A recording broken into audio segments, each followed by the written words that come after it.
The building of resource-producing machines in Minecraft can be a very rewarding, though complex process. Getting the most efficient output can often require massive builds on an epic scale with multiple critical steps to execute properly. Complex redstone, mob and block mechanics, and even the Minecraft version you are playing in can all be a huge factor in the success or failure of your build. While the internet is a great source of information on any Minecraft build, sifting through all of the tutorials and how-tos and choosing the best one for your world can be a daunting task. To help, we have scoured the internet looking for the best, and we'll be putting them to the test. Welcome to Build to Build.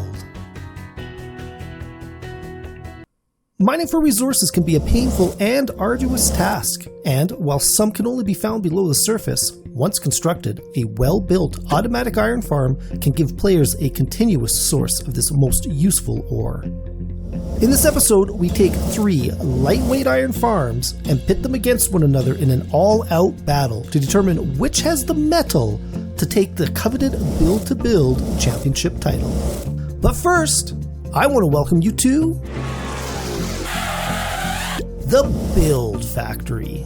This 100 block by 100 block superstructure is big enough to house all but the largest of builds, and allows us to line up competitors side by side when practical and put them through their paces. Now, let's take a look at our competitors. First up, representing the blue team is Avromance's small iron farm. This unique design seems far flung from the traditional iron golem farms, as new mechanics have necessitated some innovative design revisions.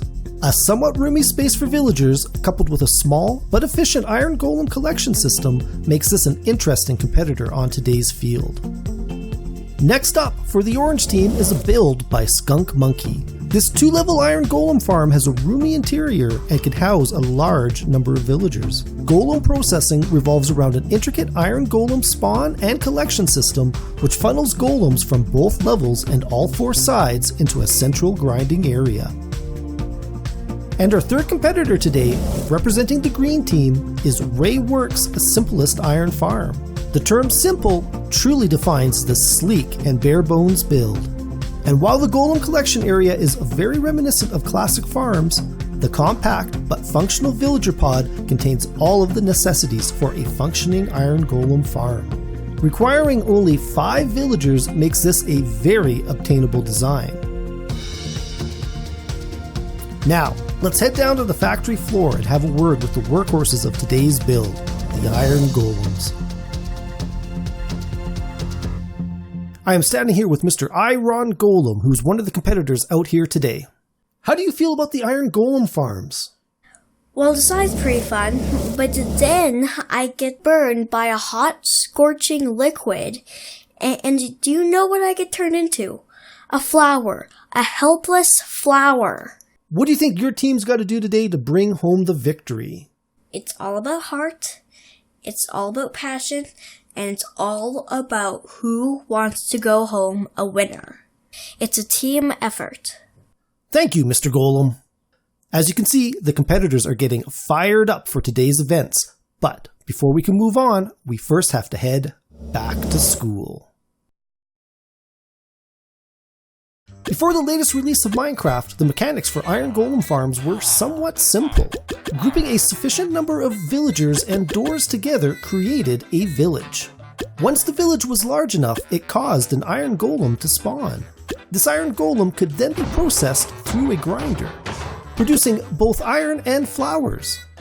Once the iron golem had been processed, the villagers worked together producing another iron golem, and the process is repeated. The release of 1.14 drastically changed the game mechanics when it comes to spawning iron golems. This process is now based on the action of villagers and no longer requires doors. Instead, a villager needs to talk to 10 other villagers. They also need to have their own workspace and job, as well as a personal bed to sleep in. And after all of this, villagers still need to meet at a gathering point and gossip about needing an iron golem. Only once all these conditions are met can an iron golem spawn in an area centered around the villager who first spread the gossip. Like in previous versions, this iron golem is then processed through a grinder. resulting once again in both iron and flowers.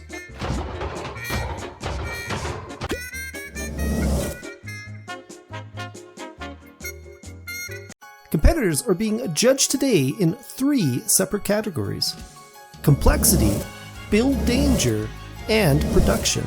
Taken together, these will give us a framework in which to evaluate the overall effectiveness of these iron farms. It is also important to note that our purpose here today is not to try and critique or modify, but simply to evaluate and compare. As such, we have done our best to recreate these builds exactly as laid out in their creators' videos.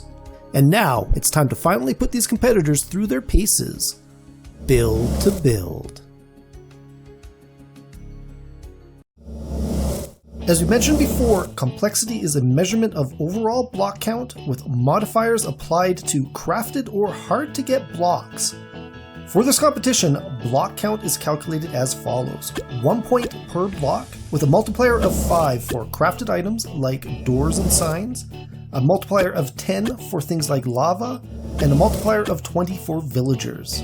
Based on these modifiers, Orange Team ranks in with a whopping 2,688 block count. By far the largest build on the field today, it sports a dual floor design and a complex iron golem collection system. It also houses the most villagers and villager accessories, coming in at 28 each. Next up is the Blue Team, coming in with a score of 1,489 points, placing it firmly in the middle of the field today. Single layered with a very tight villager housing area, it also contains the most compact golem processing area. But will this help or hinder in later rounds? Coming in with a positively aesthetic block count of only 853, Green Team is the clear winner of this round.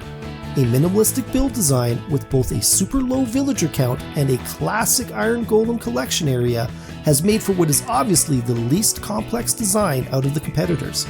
But with so few resources invested in this build, it will be interesting to see if it can keep up with our other competitors. Build danger is a complicated thing to measure and varies from build type to build type. Playing in survival, Iron Golem Farms tend to have 2 major sources for potential damage or death. The first, fall damage, can come unexpectedly with a misstep or through overconfidence with an ill-timed jump. The second source of danger is from lava damage. Iron Golem Farms rely on this most dangerous of fluids for the processing of golems, but as a builder, this can process you. For this challenge, we're going to turn to our Minecraft damage expert, CreativeKitty09. Starting from the highest point on each build, CreativeKitty09 will jump from the top and measure the amount of damage taken. Competitors will start with a full 10-point count for each heart available, with each half heart lost reducing their overall score. Emergency services are on hand in case of a serious injury. 1, 2, 3. Warning! CreativeKitty09 is a Minecraft damage expert. Do not try this at home or at all. How do I talk me into this?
And that brings us to the end of round 2. Green Team's wide base, which reduced the initial fall distance, as well as its innovative use of lava, has given them the edge. And while the blue team was close behind in fall damage, the danger posed from lava will take a toll on both theirs as well as the orange team's score. And now it's time for the final round, productivity.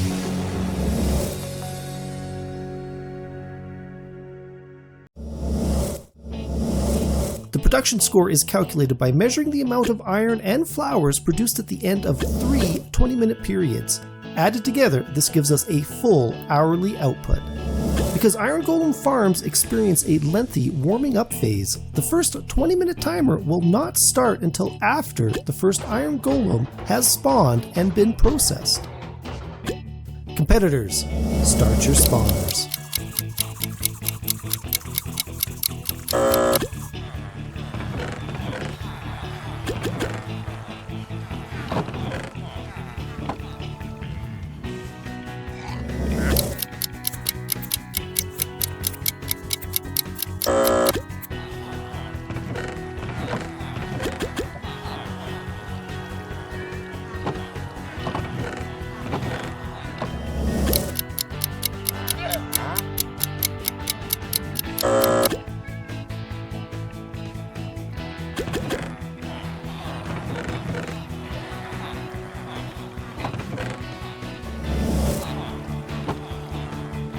After 3 20-minute rounds, Orange Team takes a commanding lead with a total of 58 ingots of iron per hour.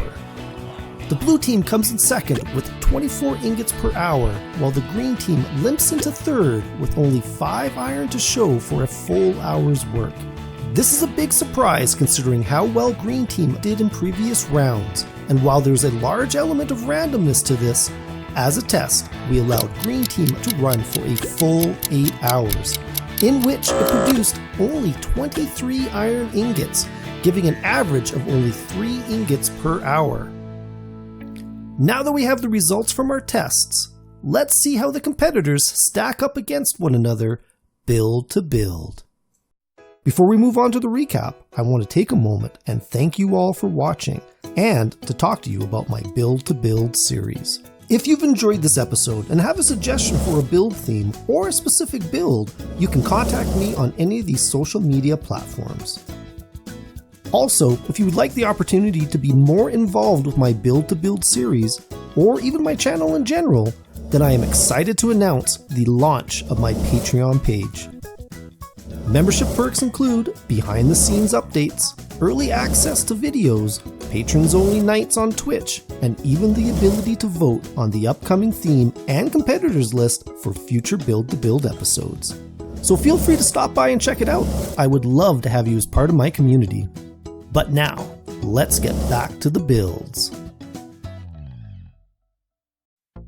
After 3 rounds, we have some interesting and very divergent results.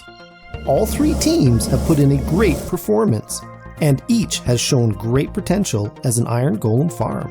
While the Green Team clearly led the pack in the complexity and damage categories, their poor performance in the productivity round has hurt their standings badly. After some consideration, the judges have decided to calculate the overall score as a complexity per productivity value by dividing block count by total ingots per hour. Using this method, that leaves Green Team in third with 170 blocks per ingot, Blue Team in second with 62 blocks per ingot, and Orange Team in first with 42 blocks per ingot. But that's it for this one. I want to thank everyone for watching, and I hope you all enjoyed this video. So don't forget to like and subscribe. And if you want to get in touch with me, you can contact me on Twitter or on Discord.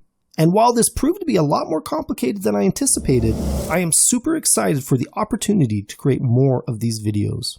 Don't forget to check out my brand new Patreon page. One of the perks, if you decide to become a member, is to get your name on the shoutout screen at the end of all my videos. But that's going to be it for this one. See you next time when we take on some more creations and compare them build to build.